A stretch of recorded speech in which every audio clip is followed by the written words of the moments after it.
Maacá. La madre detrás de Absalón cuando el corazón cría rebeldía Maacá aparece en la Biblia con pocas palabras, pero con un eco que retumba por generaciones, sino por lo que dejó. Y el nombre de Maacá quedó atado a una historia que no se cuenta con flores, sino con ruinas, la historia de Absalón. La escritura la presenta así, sobria, directa, casi como si el cielo quisiera que prestáramos atención a lo que viene después. El segundo, Kileab. El tercero, Absalón, hijo de Maacá, hija de Talmai, rey de Gesur. Así lo registra 2 Samuel 3:3. No hay detalles románticos. No hay presentación tierna. Solo una línea que revela un origen y un contexto. Maacá no era una mujer cualquiera. Era hija de un rey, Talmai de Gesur. Una princesa. Una mujer criada entre palacios, con política, con alianzas, con orgullo de linaje, con el lenguaje del poder. Y David, el ungido, el adorador, el rey conforme al corazón de Dios, la tomó como mujer dentro de un hogar ya complejo, ya lleno de nombres, de hijos, de historias cruzadas. Y allí comienza una verdad incómoda. No todo lo que entra al hogar entra con paz. Hay influencias que llegan con vestidos elegantes, pero traen semillas de división. Hay culturas que llegan en forma de matrimonio, de amistad, de costumbre, y si no se disciernen, se vuelven raíces. La Biblia no acusa a Maacá con frases explícitas, pero sí nos deja contemplar el resultado de un entorno sin gobierno, de un corazón sin freno, de una familia donde el dolor no se sanó, solo se escondió. Maacá dio a luz a Absalón, y también a Tamar, una hija hermosa, según relata 2 Samuel 13:1. En esa casa, la belleza no era solo un atributo físico, era un lenguaje. Absalón mismo fue descrito como un hombre sin defecto físico, desde la planta del pie hasta la coronilla, y famoso por su cabello, pesado y admirado. De 2 Samuel 14:25-26. Era de esos hombres que entran en una habitación y la habitación cambia. De esos que hablan y la gente escucha. De esos que parecen destinados a algo grande. Y cuando un hijo así crece sin freno interior, sin disciplina, sin temor de Dios, se vuelve peligroso, porque el carisma sin carácter es un arma cargada. La belleza sin humildad se vuelve un ídolo. Y la influencia sin sujeción se convierte en rebelión vestida de grandeza. Pero antes de que Absalón fuera rebelde, fue herido. Y aquí es donde esta historia se vuelve brutal, porque la Biblia no la narra con delicadeza, la narra con verdad. Tamar, la hermana de Absalón, fue violada por Amnón, el hijo mayor de David, 2 Samuel 13. No fue un accidente, fue un abuso, fue una tragedia dentro de la casa real. La Biblia lo describe con crudeza porque el pecado no se debe maquillar cuando se trata de justicia. Amnón, dominado por un deseo enfermo, fingió estar enfermo, pidió que Tamar le preparara comida, y en el lugar más vulnerable la forzó, y después de usarla, la despreció. Así actúa la lujuria. Promete amor para poseer, y cuando obtiene escupe. Tamar salió rasgando su ropa, con ceniza en la cabeza, llorando, destrozada, y Absalón la recibió con una pregunta que suena como cuchillo. ¿Ha estado contigo tu hermano Amnón? 2 Samuel 13:20. Él entendió de inmediato, y le dijo algo que parece consejo, pero también puede ser el inicio de una cárcel interior. Calla ahora, hermana mía. Tu hermano es. No pongas tu corazón en este asunto. No pongas tu corazón en esto. ¿Cómo no poner el corazón cuando te lo rompieron? ¿Cómo no poner el corazón cuando la injusticia te manchó la historia? ¿Cómo no poner el corazón cuando tu propia casa se vuelve lugar de trauma? Y ahí entra el tema que marca a muchas familias hasta hoy. El silencio. El silencio que parece prudencia, pero en realidad es negación. El silencio que supuestamente protege, pero pudre. El silencio que deja a la víctima sola y al agresor cómodo. Tamar se quedó desolada en casa de Absalón. Desolada. La palabra duele, porque desolación no es tristeza pasajera, es vacío profundo. Y el texto dice que David se enojó cuando supo, pero no muestra una justicia firme, no muestra disciplina, no muestra reparación. El rey se indignó. Y luego el relato sigue, como si en el palacio se hubiera decidido que la ira era suficiente. Pero la ira no sana. La ira sin justicia solo prepara venganza. Absalón guardó silencio. 2 años. 2 años donde por fuera todo parecía normal, pero por dentro se cocinaba un fuego. Y cuando el fuego se cocina en el secreto, termina saliendo como incendio. Absalón invitó a Amnón a una fiesta. Lo hizo sentir seguro. Lo rodeó de alegría. Y luego mandó a matarlo. 2 Samuel 13:28-29. Y después huyó a Gesur, al reino de su abuelo Talmai, y estuvo allí 3 años. 2 Samuel 13, 37, 38. Mira la escena. Tamar queda rota, Amnón muere, Absalón se vuelve asesino. David queda con duelo sobre duelo, y Maacá está en el trasfondo de todo. Una madre con un hijo hermoso, herido, explosivo, viviendo 3 años bajo el techo de un rey extranjero. El abuelo de sangre, lejos del altar, lejos de la confrontación, lejos de la corrección. La Biblia no nos dice que habló Maacá, no nos dice si lloró, no nos dice si justificó, pero nos muestra un patrón que se repite en muchos hogares. Cuando el dolor de un hijo se mezcla con orgullo familiar, nace una rebeldía peligrosa. Cuando la herida no se entrega a Dios, se convierte en identidad. Cuando la justicia no se hace en orden, se busca por fuerza. David, con el corazón partido, comenzó a anhelar a Absalón. Joab lo notó y armó una estrategia para traerlo de vuelta. Lo trajeron, pero David no lo vio por 2 años. 2 Samuel 14, 24, 28. Imagínate eso, un hijo de regreso, viviendo cerca, pero sin restauración real, sin conversación profunda, sin sanidad, sin arrepentimiento completo, solo distancia, solo protocolo. Solo aquí estás, pero sin corazón. Y aquí hay una verdad para esta generación. La distancia emocional dentro de una familia puede ser más destructiva que la distancia geográfica, porque cuando alguien está cerca, pero no es visto, se llena de resentimiento.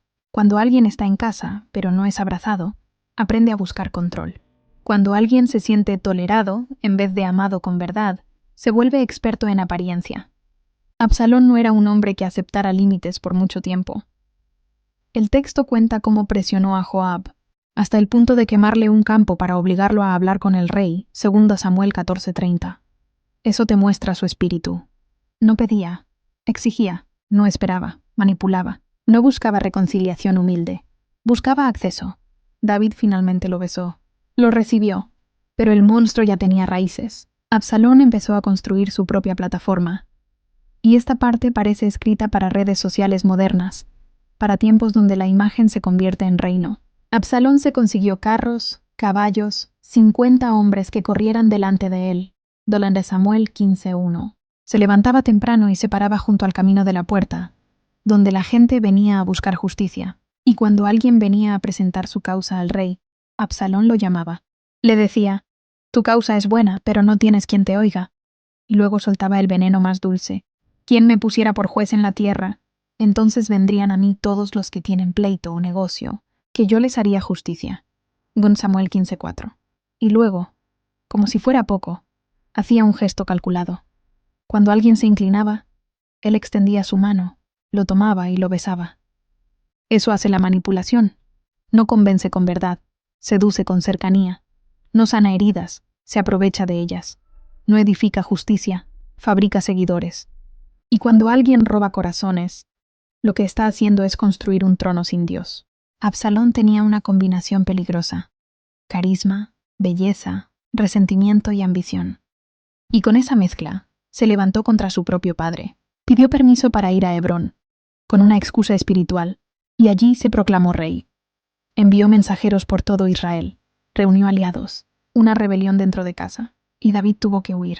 Imagínate la escena del rey ungido saliendo de Jerusalén con la cabeza cubierta, llorando, descalzo, subiendo el monte de los olivos, 2 Samuel 15:30. Un hombre que venció gigantes, que escapó de Saúl, que conquistó ciudades. Ahora huye de su propio hijo. Eso es lo que hace una rebeldía criada en silencio y alimentada con orgullo. Convierte el hogar en campo de batalla.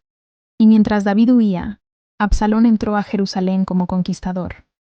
Y aquí la historia se vuelve todavía más dura, porque el pecado siempre quiere humillar, no solo vencer. Siguiendo consejo perverso, Absalón tomó concubinas de su padre en público, en una tienda sobre el palacio, a la vista de todo Israel, 2 Samuel 16:22. Fue una profanación, un acto de dominación, un mensaje: el trono ahora es mío. No solo quería poder, quería vergüenza ajena. Y aquí es donde muchas mujeres deben abrir los ojos, porque esta historia no solo es sobre un hijo rebelde, es sobre cómo se forma un rebelde, es sobre cómo el orgullo, la falta de justicia, la falta de disciplina, la amargura no sanada y la admiración desmedida por la imagen pueden criar monstruos con sonrisas bonitas. La guerra estalló. David organizó sus hombres. Joab lideró tropas. Y David, aunque destrozado, dio una orden que revela su corazón de padre. Tratad benignamente por amor de mí al joven Absalón, según Samuel 18:5. Aún así, la guerra no se detiene por una lágrima. Cuando las decisiones no se corrigen a tiempo, el final llega con violencia. Absalón montaba su mula, huyendo, y su cabello, ese símbolo de su orgullo, de su belleza, de su identidad, se enredó en las ramas de una encina. Quedó colgado entre cielo y tierra, 2 Samuel 18:9. Suspendido, atrapado, inmovilizado. Como si Dios permitiera que lo que él usaba para atraer corazones se volviera la cuerda de su caída. Y allí lo alcanzó Joab. Y lo mató. 3 dardos. Fin. Cuando David recibió la noticia, no celebró victoria. Se quebró. Lloró con un dolor que atraviesa siglos. Hijo mío, Absalón. Hijo mío, Absalón. ¿Quién me diera que muriera yo en lugar de ti? Toca Samuel 18:33.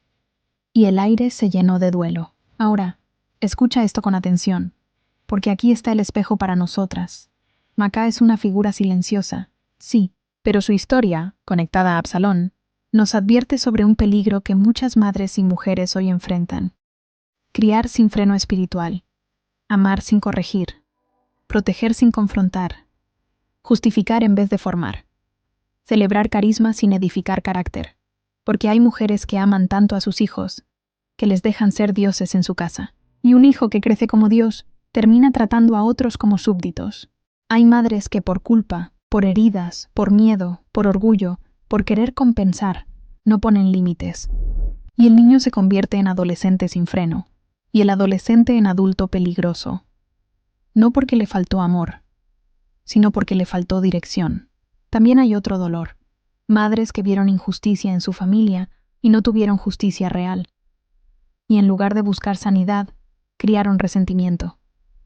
Alimentaron narrativas, reforzaron tú mereces vengarte, y la venganza se tragó todo.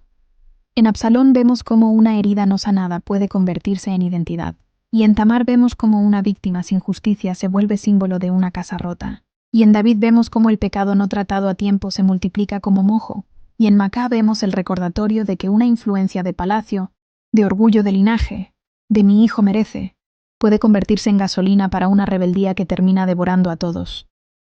Esta historia no te la cuento para condenarte.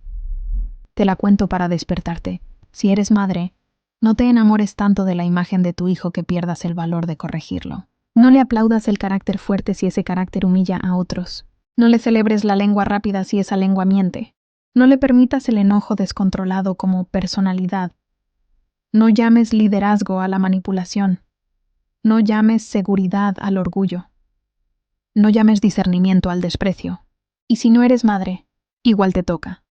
Porque Absalón también vive como espíritu en mujeres y hombres que roban corazones, que construyen plataformas, que se visten de justicia mientras siembran división. Gente que dice, yo sí te escucho, no para ayudar, sino para reclutar. Gente que besa manos y luego apuñala por la espalda. Gente que sonríe, pero está levantando un trono propio. La historia de Macá y Absalón te pregunta algo, en voz baja pero con fuego. ¿Qué estás criando? ¿Qué estás alimentando? ¿Qué estás permitiendo en casa? ¿En tu corazón? ¿En tu lenguaje? ¿En tu manera de resolver conflictos? Porque lo que no se corrige a tiempo, se cobra después, y casi siempre con intereses. Hoy, si escuchas esta narración y sientes que el espíritu te confronta, no te defiendas, no te escondas, no digas, así es mi hijo, o así soy yo. La gracia no te acusa para aplastarte, te señala para salvarte.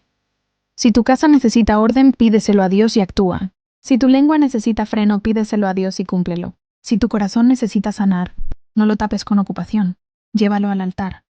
Si hay heridas antiguas, no las uses como excusa para endurecerte. Entrégalas, porque una herida no sanada se convierte en arma. Y ahora, si llegaste hasta aquí, escribe en los comentarios una frase que te comprometa. En mi casa se criará temor de Dios. Escríbelo, decláralo, porque las palabras también pueden sembrar vida. Suscríbete al canal, activa la campanita, deja tu like y comparte este episodio con una mujer que necesite volver a formar con sabiduría, no con culpa. Este mensaje no es para señalar, es para rescatar. En el próximo episodio entraremos a una historia que no ocurre en palacios, sino en la oscuridad de una noche terrible, donde una mujer fue usada, abandonada y desechada, y la nación entera quedó marcada. Hablaremos de la concubina desechada de Jueces 19. No te lo pierdas.